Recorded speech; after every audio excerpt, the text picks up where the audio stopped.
जरा सोचिए आपकी गाड़ी रास्ते में खराब हो जाए और आप जब किसी की हेल्प मांगे तो वो आपकी हेल्प करने के बजाय आपके साथ कुछ इतना भयानक कर दे जिसके बाद आप किसी से भी हेल्प लेने के बारे में 100 बार सोचोगे। तो हे गाइस, तो मेरा नाम है राज और आप देख रहे हैं बिग ड्राइवर। दोस्तों, अगर आपको हमारी थोड़ी सी वीडियो अच्छी लगती है तो हमारे चैनल को सब्सक्राइब कर हमें सपोर्ट जरूर करना। तो चलिए शुरू करते हैं। तो मूवी शुरू होती है और हम एक टेसा नाम की एक लेडी को देखते हैं। टेसा की आज मीटिंग होती है जो कि एक लाइब्रेरी में होने वाली थी, जिसके बाद वह तैयार होकर वहां से निकलने लगती है। काफी लंबे ट्रैवल करने के बाद वह लाइब्रेरी पहुंच जाती है जहां वह रोमा नाम की एक लेडी से मिलती है जो उसका स्वागत करती है। जिसके बाद टेसा वहां से मीटिंग में जाती है। टेसा मीटिंग में स्पीच देती है। कुछ समय बाद उनकी मीटिंग खत्म हो जाती है और वह घर निकलने से पहले रोमा से मिलती है। तो रोमा उसे बोलती है कि वह उसे एक शॉर्टकट रास्ता बताएगी जिससे वह घर जल्दी पहुंच जाएगी। टेसा उससे रास्ता पूछने के बाद वहां से जाने लगती है। वह खुशी खुशी अपने घर जा ही रही होती है कि रास्ते में उसकी गाड़ी कीलों के ऊपर से निकल जाती है, जिस कारण से उसका टायर पंचर हो जाता है। और जिस जगह पर उसका टायर पंचर हुआ था वहां से दूर दूर तक कोई भी दिखाई नहीं दे रहा था, लेकिन उसे कैसे न कैसे कर गाड़ी को रिपेयर करना था। जिसके बाद वह किसी के आने का वेट करने लगती है। काफी देर के बाद वहां से एक बस गुजरती है, लेकिन टेसा के रोकने के बाद भी वह बस नहीं रुकती। लेकिन कुछ समय बाद वहां से एक गाड़ी गुजरने लगती है, जिसके बाद टेसा फिर से हेल्प मांगने के लिए अपना हाथ आगे बढ़ाती है और वह गाड़ी रुक जाती है। वह आदमी इसकी हेल्प करने के लिए मान जाता है। इसका नाम लेस्टर था। लेस्टर उसकी गाड़ी का टायर चेंज करने लगता है, जिससे टेसा देखकर थोड़ा सा रिलैक्स होती है। लेकिन हम लेस्टर को देखते हैं जो टेसा को अपनी हरामी नजरों से उसे देख रहा था। वह उसके अकेले होने का फायदा उठाने के बारे में सोचता है। जिसके बाद वह उसके पास जाता है और उसे एक मुक्का मारकर बेहोश कर देता है। बेहोश करने के बाद वह उसे अपनी गाड़ी में एक जगह पर ले जाता है। जब टेसा को होश आता है तो वह देखती है कि वह सांड उसके साथ रेप कर रहा है। टेसा तड़प तड़प कर जोर जोर से चीखें मार रही थी, लेकिन यह सांड उसे गंदी तरीके से पीट भी रहा था। कुछ समय बाद टेसा बिल्कुल ही अधमरी हो जाती है। जिसके बाद यह सांड उसे घसीट घसीट कर एक नाले में ले जाता है और वह सोचता है कि कुछ देर में वह अपने आप ही मारी जाएगी। जिसके बाद वह उसे वहीं पर छोड़कर चला जाता है। उसके जाने के कुछ समय बाद ही टेसा को होश आ जाता है। उसे देखकर लग रहा था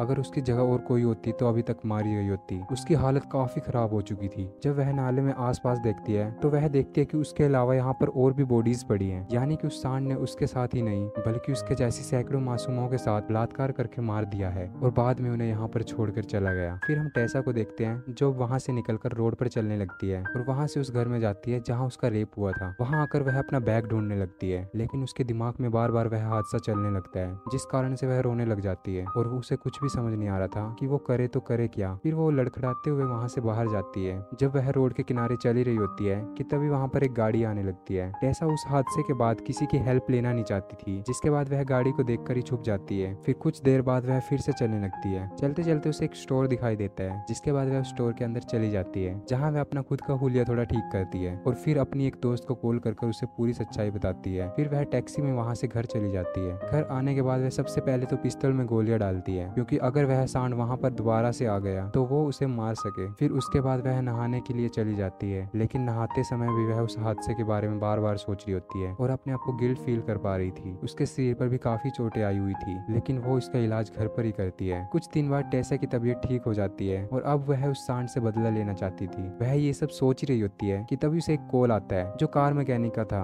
वह उसे बताता है कि उसकी गाड़ी बिल्कुल ठीक हो गई, आप चाहे तो अभी लेकर जा सकते हैं। जिसके बाद टेसा वहां से गाड़ी लेने के लिए निकल जाती है। गैराज में वह एक लेडी से मिलती है जो उससे पूछती है कि तुम्हारे शरीर में इतनी चोटें कैसे आई। जिसके बाद टेसा बिना घबराए उसे पूरी सच्चाई बता देती है। फिर वह लेडी भी बोलती है कि उसके सौतेले बाप ने भी उसके साथ कुछ इतना ही बुरा किया था और उसे मार मार कर उसकी हालत अधमरी कर दी थी। उसके बाद टेसा वहां से अपनी गाड़ी लेकर घर चली जाती है। घर आने के बाद जब वह अपना कंप्यूटर चला ही रही होती है कि तभी उसे समझ आता है कहीं न कहीं इसमें रोमा का भी हाथ है, क्योंकि रोमा ही उसे बार बार वहां से जाने से फोर्स कर रही थी। जब वह कंप्यूटर चला रही थी तो उसे पता चलता है कि वह सांड किसी और का नहीं बल्कि रोमा का ही बेटा है। जिसके बाद उसे काफी गुस्सा आ जाता है और वह उसका बैंड बजाने के लिए घर से निकल जाती है। वह जब रोमा के घर पहुंचती है तो रोमा उसे देखकर काफी डर जाती है, क्योंकि रोमा की नजरों में तो वह मर चुकी थी। टेसा के हाथ में गन थी तो वह उसके ऊपर गन पॉइंट रखती है, लेकिन रोमा उसे बोलती है कि उसने कुछ नहीं किया। टेसा उसे मारने ही वाली होती है कि रोमा उसे कुछ मारकर उससे गन छीन लेती है और अब रोमा टेसा को मारने वाली होती है। लेकिन जैसा रोमा ने किया था तो मौका मिलते ही टेसा भी ऐसे ही करती है। वह उससे गन छीन लेती है और उसे कुत्ती की मौत मार देती है। जिसके बाद उसे थोड़ा सुकून मिलता है। उसको मारने के बाद वह अपने चेहरे से खून के निशान साफ करती है। रोमा के घर में वह एक फोटो देखती है जहाँ एक सांड और उसका भाई फोटो में थे। फिर वह कैसे न कैसे कर उस सांड की लोकेशन का पता लगा लेती है। टेसा उस लोकेशन पे पहले से जाकर छुप जाती है और उसका आने का वेट करने लगती है कि तभी कुछ समय बाद वहाँ पर एक ट्रक आता है। जब ट्रक रुकता है तो वह उसके नजदीक जाकर उस आदमी को मार देती है, लेकिन जब वह उसे करीब से देखती है तो वह लेस्टर नहीं था बल्कि यह तो उसका भाई था। जिसके बाद टेसा रोने लग जाती है क्योंकि उसने एक मासूम की जान ले ली थी और ये और कोई नहीं सांड का ही भाई था। फिर इसके बाद वो वहाँ से एक घर में जाती है जहाँ वह उस सांड की बहुत सी फोटोएं देखती है जिसमें वह लड़कियों का बलात्कार कर रहा था